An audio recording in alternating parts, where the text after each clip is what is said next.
Hello everyone, my name is Bruce and I'd like to welcome you to today's episode of the Kit Bashed Kitchen.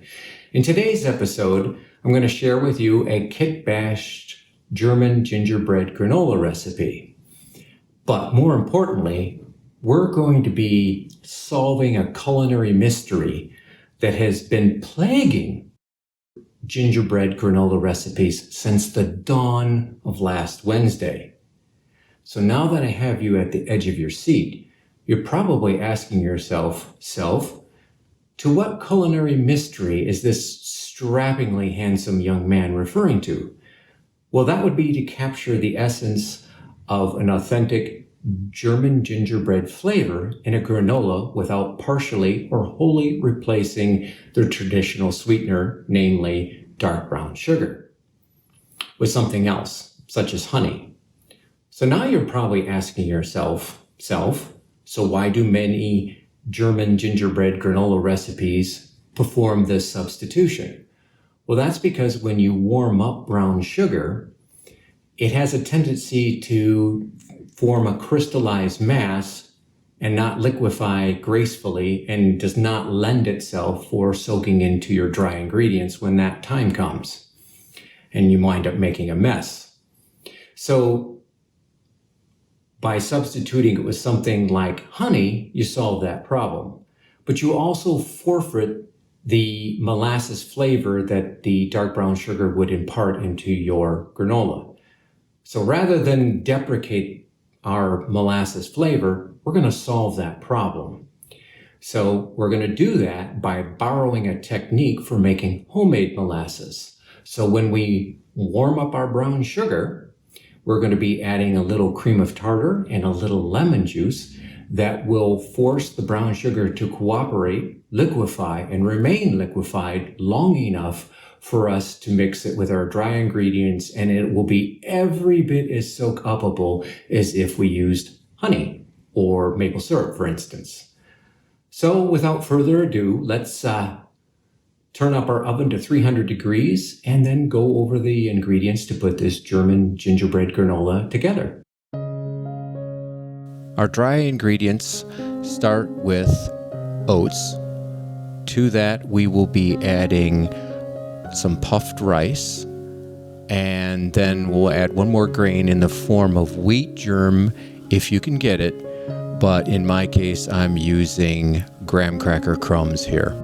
Next, we'll be adding raw unsalted almonds, raw unsalted sunflower seeds kernels, golden flax seeds if you can get them, otherwise get the brown ones. And then finally, we will be adding some raisins and some chopped dates to the mix. Our wet ingredients start with dark brown sugar, or if you can get it, muscovado sugar, which will have an even more intense molasses flavor. To that, we will be adding some water, some cream of tartar, and a little bit of lemon juice, which will prevent our brown sugar from forming that crystallized mass and keep it workable for our recipe. We will then add some salt, which will help our granola dry, and finally some light oil. Now, to create our gingerbread spice medley, we start with some cinnamon, aniseed, cardamom, coriander, cloves, ginger, and then finally some nutmeg. Next, let's put our dry ingredients together, starting with 3 1/4 cups of rolled oats. Now, we don't want the quick cook kind oats, we want the old-fashioned oats. Steel cut are okay, but rolled oats are, in my opinion, the best for use to make a granola. Next, we'll be adding an entire cup of puffed rice to our granola. This is a lesson I picked up from Gordon Ramsay. It adds variation in the texture of the granola, and if you try it out, I'm betting you're going to want to swap 1 cup of oats for puffed rice in all of your recipes from now on. Next, we'll be adding our 1/3 cup of flax seeds, golden ones if you can get them, followed by 1/4 cup of wheat germ, or in our case, graham cracker crumbs. Lastly, in our bowl here, we have 1/3 cup of our sunflower seed kernels. Now it's time to add 1.5 cups worth of chopped almonds. To prepare these almonds, I use a nut chopper and do it in batches, 1/2 cup at a time, using my handy dandy nut chopper here. And since no episode of the Kit Bash Kitchen would be complete without a demonstration of my superior cutting skills, enjoy. With all of our dry ingredients assembled, we now simply give it a good stir to evenly distribute it, and once we are convinced that we have our ingredients well mixed, we dig a hole to help with the absorption of the wet ingredients when we combine them. Next, it's time to assemble our gingerbread spice medley. So I have here 2 tablespoons of cinnamon. And over here, I have a 1/2 teaspoon of coriander, a 1/4 teaspoon of nutmeg, 3/4 teaspoon of cloves, a 1/2 teaspoon of cardamom, and a 1/2 teaspoon of ginger. The last item to add to our spice medley for gingerbread is anise seed, which is not to be confused with star anise. So we're going to measure out a 1/2 teaspoon of anise seed and crush it in our mortar and pestle and add it to our mix. If you don't own a mortar and pestle, you can always use a spice grinder or a coffee grinder to process the seeds into a powder. Our freshly processed anise seed is what's going to add that hint of licorice flavor to our gingerbread granola. Now we simply just combine the 3 sets of spices together into one bowl and give it a good stir. Rather than adding the spice medley to our dry ingredients, we're going to add them to the wet ingredients so that we can ensure a good distribution when we put the 2 of them together. Now it's time to start assembling our wet ingredients. We'll start by placing 1 cup of our dark brown sugar in the pan, along with 1/3 cup of water, and then we will gently warm this up on medium heat. Once our dark brown sugar has completely melted, we will be adding our 1/8 teaspoon of cream of tartar and our 1 teaspoon of lemon juice to prevent it from crystallizing into an unworkable mass. Okay, it's about 2 or 3 minutes later. I have just added the cream of tartar and the lemon juice to the mix off camera, and I'm now continuing to work that in. And as you can see, it is a very workable liquid at this point. Next, we will add our 1/3 cup of oil, and to that we will now add a dash of salt.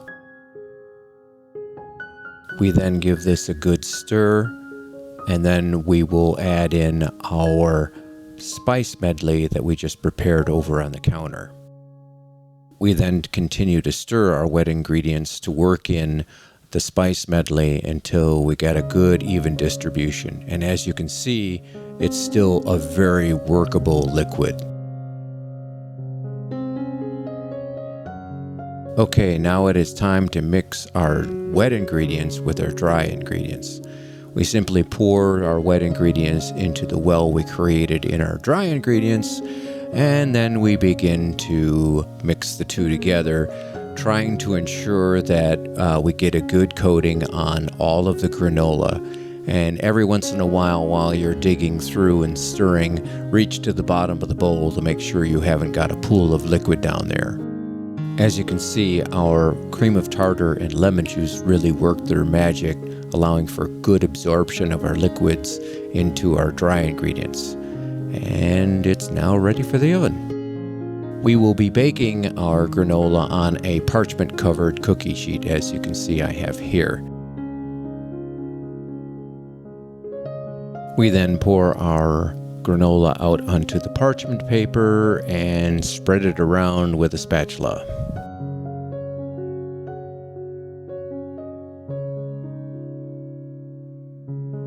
Spread the granola out over the surface of the cookie sheet so that it's no higher than the actual edges of the cookie sheet, so approximately a 1/2 inch. It now goes into our 300-degree preheated oven where we will bake it in 10-minute intervals until done. So after 10 minutes of baking, we pull our granola from the oven and we proceed to give it a stir. I pull it away from the edges, as you can see here, and then I flip it over and spread it around again as evenly as possible. For this first 10-minute baking interval, the granola will typically just look wet, sticky, and hot. And then back into the oven it goes for another 10 minutes. For our second 10-minute baking interval, we're going to repeat what we did for the first. We will grab our spatula, pull it away from the edges, and flip it over. You'll note that this time around that the granola will look a lot less wet. It'll still feel a little bit soggy, and it is possible that granola at the edges might be a little bit more brown than that at the center. If that happens, try to draw it towards the center when you're spreading it around again.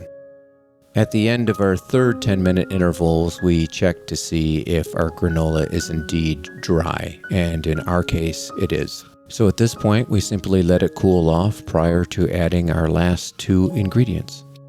One of the things I learned about baking granola is that the granola will continue to bake on the hot tray. Since we don't want that to happen, we will transfer all of the granola using the parchment paper onto a cold tray. And the spillage you see taking place here was part of a well-planned quality control taste test.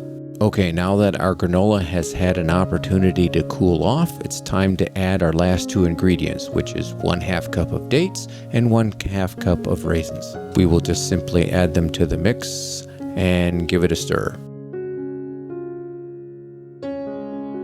The storage container I have here is 2.5 quarts, which is the perfect size to store this batch of granola. I typically store my granola in the fridge, but here you go, an authentic German gingerbread granola with no compromises on using dark brown sugar as the proper sweetener. Enjoy. So one final thought regarding this recipe today, a word of caution actually. If you choose to make this recipe, your house will smell like the holidays. Sorry, you're just going to have to put up with it. And that will do it for today's episode of the Kit Bash Kitchen. If you've liked what you've seen here today, please subscribe to my channel. And until next time, keep kit bashing in your kitchen.